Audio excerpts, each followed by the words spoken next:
Hello friends आपण मानक स्वागत करछि मो एग्जाम क्रैकर्स ओडिशा चैनल को। तो मुझे भाई आपण मानक ऑलरेडी कहि सारिछि जे आमे वर्तमान वेल प्लान वे रे 2023 रे जो प्रिलिम्स हबो से पढ़ापढ़ी आरंभ करवा पर्टिकुलाली विदाउट एनी डिले आउ एडवर्टाइजमेंट को वेट न करी आसंतु स्टार्ट करबा आजिठू आपनकर एम लक्ष्मीकांत 6th एडिशन। आशा करछि मु आपनको रेगुलरली वीडियो प्रोवाइड करी एम लक्ष्मीकांत रो।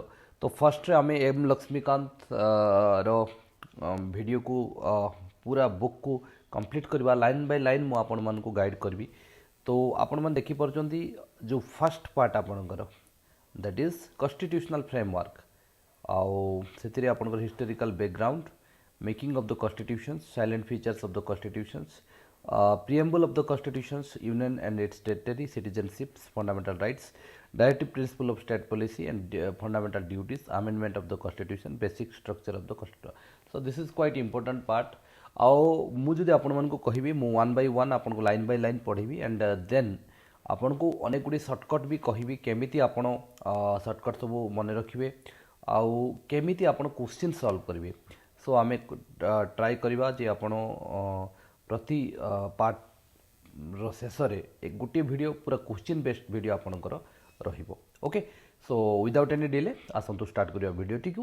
वीडियोटी जदि आपनको भल लागुची ताहाले आपण लाइक सब्सक्राइब शेयर करबा जमा भूलिबेनी। Okay so first thing first that is historical background. जदि हमें देखिबा the British came to India in 1600 as traders in the form of East India Company which had the exclusive right of trading in India under a charter guaranteed by Queen Elizabeth I in 1765 just after Battle of Buxar।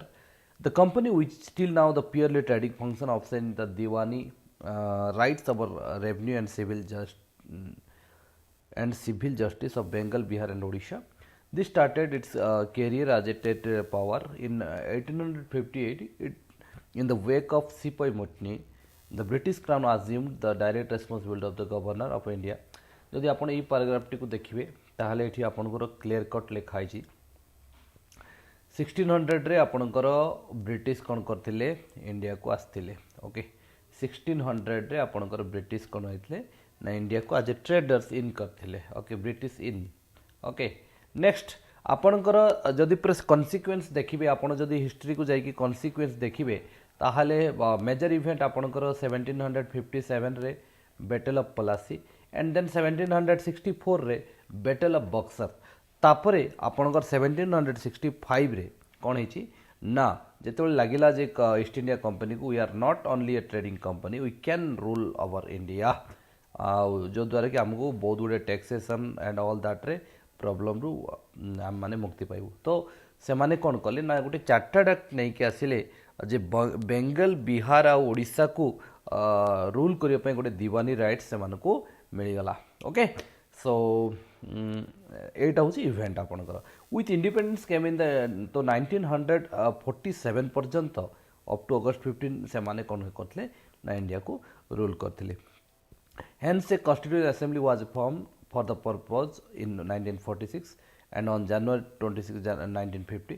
तो जेतेबेले अब 1947 रे देश स्वाधीन होबार थिला तो 1946 रे कोन हिची ना हमर गोटे इंडियन कॉन्स्टिट्यूशन टे फॉर्म करा जायछि टू रूल इंडिया जोटा कि आपनकर एनएक्ट हेतिला इन द ईयर 1950 जनवरी 26 गणतंत्र दिवस। ओके तो ये पैराग्राफ रे जिनसटी अछि। नेक्स्ट आपण जो देखिबे द कंपनी रूल आपनकर 1773 रे स्टार्ट कि 1858 पर्यंत जाइछि। तो जदि आमे पूरा ब्रिटिश रो रूल को दीटा पार्ट रे डिवाइड करबा सो गोटे होछि कंपनी रूल। ओके आ गोटे होछि आपनकर crown rule.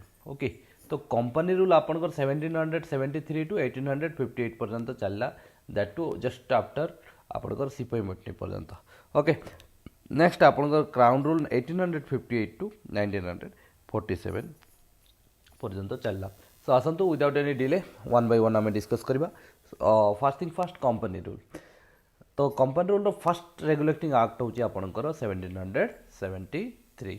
Okay, this act was of great constitutional importance. Now question is why? Because it was the first step taken by the British government to control and regulate the affairs of East India Company in India.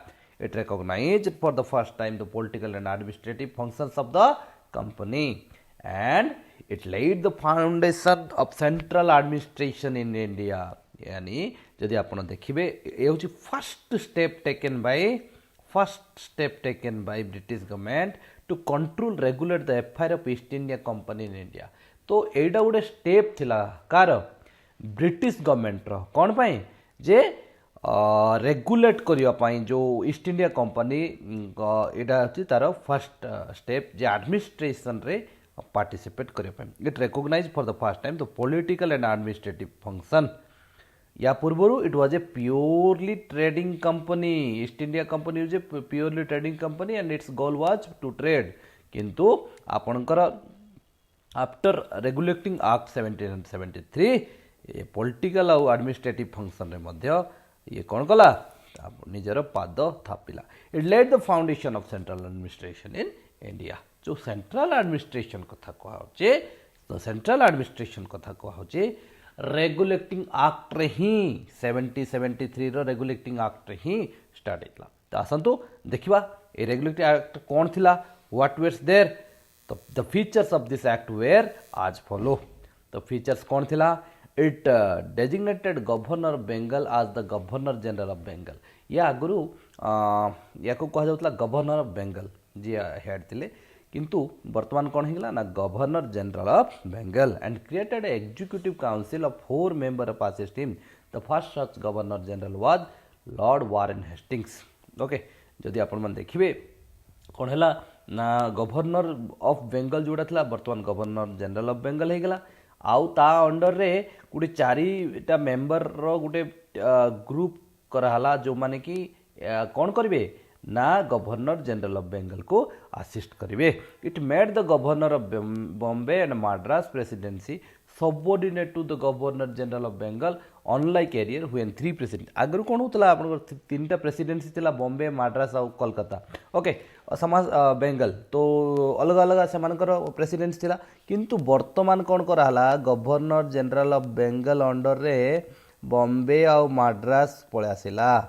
Okay, so they are not independent now, they are under the governor general of bengal. Okay, it provide for establishment of supreme court. तो ये कौन कला ना 1774 रे कि that is regulating act 1773 कौन कला ना एस्टाब्लिश कला गोटे सुप्रीम कोर्ट कोठी आपणकर कलिकता रे. Okay, comprising 1 chief justice and 3 other जजेस. जो सुप्रीम कोर्टा है से गोटे सीजेआई आउ 3टा जजेस रहिले. Now question is currently how many judges are there in Indian Supreme Court? You have to answer it in the comment box. Okay, आपण comment करी जणैबे जे केते जण वर्तमान जस्टिस रही पारिबे सुप्रीम कोर्ट रे. Okay, it prohibits the servant of the company from engaging in any private trade and accepting present और bribe from the native. जदि आपण हिस्ट्री पढ़ी थे ताले आपण जानिथिबे जे कौ भली नाबोब कह जाउतला ना नाबोब. हाँ, नाबोब माने कौ भली लुटी थिले इंडिया को आउ के भली से माने कैरी ओवर करथुले सेमानकर पैसा को आ प्राइवेट ट्रेडिंग बहुत होतला. तेणु 1773 रो रेगुलेटिंग एक्ट कौन रूल कला जे कौनसी लोक प्राइवेट ट्रेड करि पारिबे नाही जदि से माने company row Gute servant. Okay, it strengthen the control over the British government of the company and requiring the court of directors governing body of the company to report on this revenue civil and military affairs in India. Okay, तो जदि आमे देखिबा आपनकर 1773 regulating act revenue civil military affairs आपनकर judiciary that to supreme court then financial power trading power और सबू किछि माने पॉलिटिकली एंड मिलिटरीली हाँ पूरा कौन कला ना भारत को ता ग्रिप रे नहीं गला. Okay, next amending act of 1781. तो किसी एक्ट है पर तार किसी गोटे 70-73 किसी गोटे लेकुना रही जाता ताको कौन करा ना अमेंड करागला okay in a bid to rectify the defect rectify the defect of regulating act of 1773 the British Parliament passed the amending act of 1781 also known as the act of settlement okay तो ये जो amendment है 1781 तो सी कौन है ना 1781 रे amendment है आउ ताको आमे act of settlement ना रे जानिछु ओके सो तार फीचर सब कौन थिला कौन सब अमेंडमेंट होता it example the governor sorry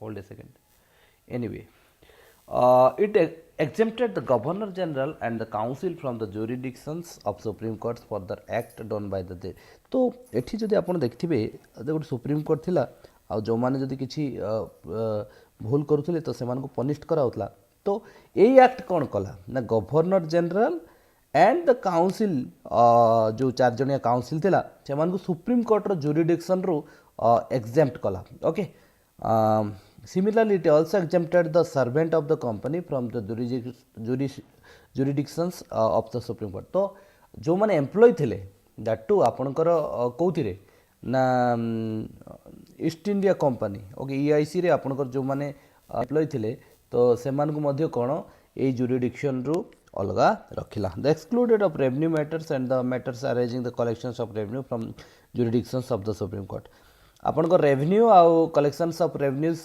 related matters को मध्य सुप्रीम कोर्ट रू अलगा रखाला it provide that supreme court was to have jurisdictions over the inhabitants of Kolkata. It also required to the court to administrate the personal law and defend Hindus were to be tried according to the Hindu laws and Muslim. तो a rule भी है कि Hindus मान को Hindus रो जो law अच्छे से हिसाब रे सेमान को ट्रायल करा जिबा एंड मुस्लिम को Muslim it laid down the appeals from the provincial court could not be taken to the governor general in council and not to the supreme court. It empowers the governor general in council to frame regulations. जदि आपण यार जदि देखिबे जे कोन amendment हला the thing is that जेतेबेले आपण supreme court को पूरा power दिया गला जे कोनसी ब्राइब नहीं पारिबेनी प्राइवेट ट्रेड नहीं पारिबेनी तो बहुत ही गुडे मेंबर्स आपणकर कोन हले एक्यूज्ड हले ओके एक्यूज्ड हले तो जोटा कि सेमान को भल लागिलानी आउ से माने इनसल्ट फील कले सो आपण जो 1781 जो एक्ट ऑफ सेटलमेंट जदि आपण देखिबे ताल कंप्लीटली आपणकर सुप्रीम कोर्ट रिलेटेड अमेंडमेंट ही हेतिला ओके सो नेक्स्ट आपणकर पिट्स इंडिया एक्ट 1784 सेटा हमें पढ़िबा नेक्स्ट वीडियो रे थैंक यू।